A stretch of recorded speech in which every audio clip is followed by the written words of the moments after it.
कल की class कोवार्ड noun के रूप में और कोवार्डली एडजेक्टिव के रूप में पढ़ाई गई, तो उसके तुरंत नीचे बच्चों के कमेंट आए कि सर क्या एडवर्ब कोवार्डली बन सकती है। मैंने जवाब दिया नहीं, अपनी समझ के अनुसार, अपनी अब तक के अनुभव के आधार पे।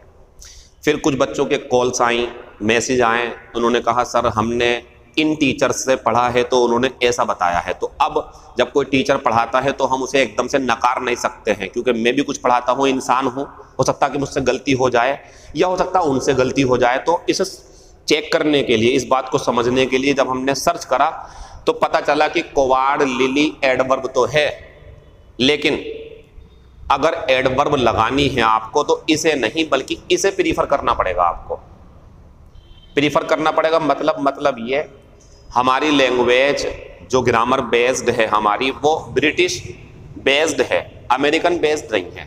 और ये शब्द ऑक्सफोर्ड डिक्शनरी में, कॉलिंस डिक्शनरी में अपना अस्तित्व नहीं रखता। सिर्फ एक इंटरनेट पर आप डालोगे तो ये आपको मिल जाएगा, ये पता नहीं चल पाएगा कि कौन सी भाषा की ग्रामर से लिया गया है। तो मैं सभी टीचर्स का, जो भी मुझसे उम्र में बड़े या उम्र में छोटे हैं और इस प्रोफेशन में हैं, सभी की बहुत ज़्यादा इज्जत करता हूं और मैं सम्मान करता हूं उनकी बातों का, उनके पढ़ाए गए तरीक़ों का। और बहुत अच्छे प्लेटफॉर्म्स उनके पास मौजूद हैं जो वो अपनी सेवा दे रहे हैं, बहुत काबिल तारीफ़ भी है। लेकिन मैं अपनी बात भी रखना चाहता हूँ। मेरी बात ये है कि एडवर्ब अगर ये और ये एग्जामिनर के द्वारा पूछी जाए तो हमारा आंसर ये होगा, वो नहीं होगा। उसे आपको अवॉइड करना है, क्योंकि वो शब्द हमारी इंग्लिश लैंग्वेज जो ब्रिटिश बेस्ड है उसके लिए फॉरेन है, उसे अवॉइड करना चाहिए। ये मेरी समझ है, मेरी अपनी समझ, जो मेरा अनुभव है उसका आधार पर मैं बोल रहा हूँ। ऐसे ही आप एक बात समझो कि आप इसे अल्टरनेट के रूप में यूज़ कर सकते हो। Alternate means subordinate, subordinate means जब ये नहीं होगा एडवर्ब के रूप में, चाहिए एडवर्ब लेकिन ये ना हो, then you can go there, you can go to that, आप उसके बाद जा सकते हैं और एडवर्ब ले सकते हैं, ये तो कर सकते हैं आप। लेकिन आप ये कहो कि सर ये भी मौजूद है, ये भी मौजूद है, क्या मैं इसे ले लूं? मैं इसे मना करूंगा। एक एग्जाम्पल सुने आप जरा। द कॉफी वाज और ब्लैंक और हॉट, गर्म। कॉफी ब्लैंक गर्म थी, ये बताना। ऑप्शन पहला सो नहीं आएगा, ऑप्शन दूसरा सच नहीं आएगा, ऑप्शन तीसरा ठू नहीं आएगा, ऑप्शन चौथा वेरी, वेरी आएगा। आपके दिल में अब यह है सर ठू क्यों नहीं आएगा, समझ लो।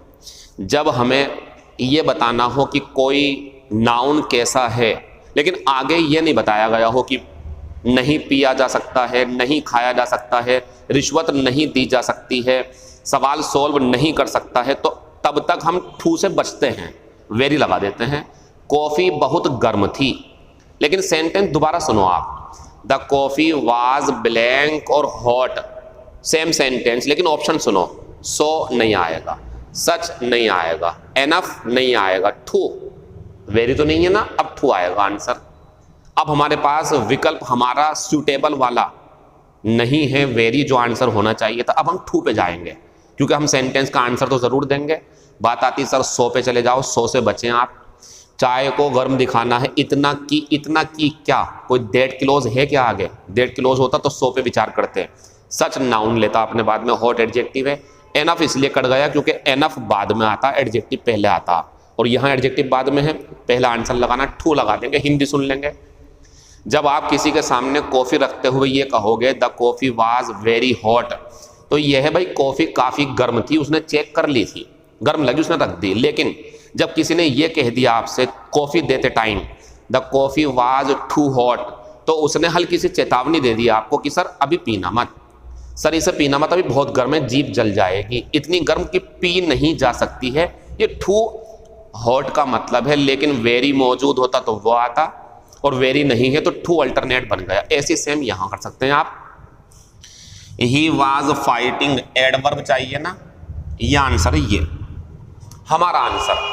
पता नहीं अब वो आपका अपना नजरिया हो सकता है कि किस नजरिए से आप हमारे क्लास पढ़ रहे हैं। अगर आपको लगता है वो आंसर है तो मैं ये वाला आंसर कहूंगा, मैं उससे नहीं दूंगा। दूसरा, he was fighting against a blank, soldier noun है, सोल्जर नाउन है। अब आती बात सर मेन वर्ब भी तो है, यही तो क्लास होती है। मेन वर्ब है तो ये थोड़ी कि एडवर्ब आ जाएगी, ये भी तो पता चलना चाहिए कि किसकी कौन विशेषता बता रहा। आर्टिकल आ गया, इसके बाद नाउन, यहाँ एडजेक्टिव आएगा, इसका आंसर ये वाला होगा। पहले का आंसर एडवर्ब ये वाली मैं नहीं लगाऊंगा, वो मैं इससे बचूंगा, अभी नहीं लगाऊंगा मैं, मेरा आंसर यही रहेगा। दूसरे का आंसर कोवार्डली रहेगा। तीसरा, बीइंग ए सोल्जर, एक सैनिक होने के नाते, यू आर सपोज्ड, तुमसे उम्मीद की जाती है, नॉट टू फाइट, एडवर्ब आएगी। मेरा आंसर फिर से यही रहेगा। पहले का answer in a cowardly manner, दूसरे का आंसर कोवार्डली एडजेक्टिव चाहिए था, तीसरे का answer in a cowardly manner. अगर ये मौजूद ना हो सेंटेंस के अंदर और आंसर लगाना हो, इसका और इसका आंसर ये ले सकते हैं आप, लेकिन मेरा आंसर फिलहाल अभी ये रहेगा। अब यहां से आपके दिमाग में हलचल पैदा ये हो गई कि उन टीचर ने ये पढ़ाया था, ये टीचर ये पढ़ा रहा, तो हम अपनी बात पे अब भी अडिग हैं और बोल रहे हैं कि हम कोवार्डली को एडवर्ब के रूप में एक्सेप्ट नहीं करेंगे तो अल्टरनेट के रूप में करेंगे। हमारी adverb in a cowardly manner है, मेरी समझ, मेरी ग्रामर के हिसाब से। और बाकी मैं सभी टीचर्स का सम्मान करता हूं और आपके नीचे दिए गए कमेंट की भी बहुत ज़्यादा इज्जत करता हूं, मैं उन्हें पढ़ता भी हूं, देखता भी हूं। क्यों? मेरा मानना है टीचर हो या स्टूडेंट हो, ज़रूरी नहीं है कि स्टूडेंट ही सीख सकता हो, टीचर भी छात्रों से सीख सकता है। तो मैं भी कुछ कोशिश करता हूं आपसे सीखने की। अगर आपको लगता है कि मैं कहीं गलत हूं, कुछ भी बात ऐसी है, तो आप मुझसे नीचे कमेंट में बात कर सकते हैं, या अपने टीचर से भी थोड़ी जानकारी हासिल करें कि सर इसे एडवर्ब क्यों, और क्या ये आंसर गलत है, ये क्या है, दोनों होंगे तो कौन सा आंसर लेंगे, एरर में होगा तो काटना है, रोकना है।